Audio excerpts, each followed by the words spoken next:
Hello everyone, how are you? I am Akrash, your teacher here, and I will teach you different questions and their answers. So I welcome you on classtheta.com.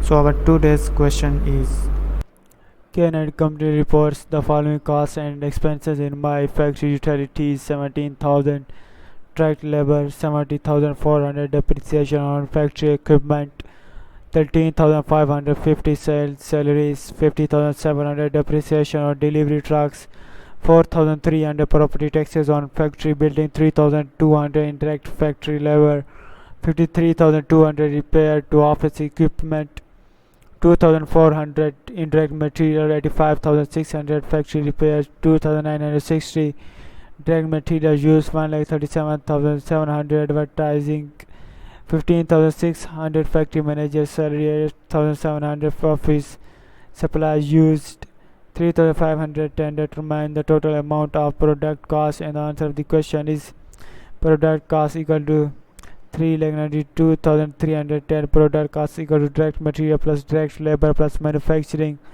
overhead 1,37,700 plus 70,400 plus 1,84,210 equal to 3,92,310.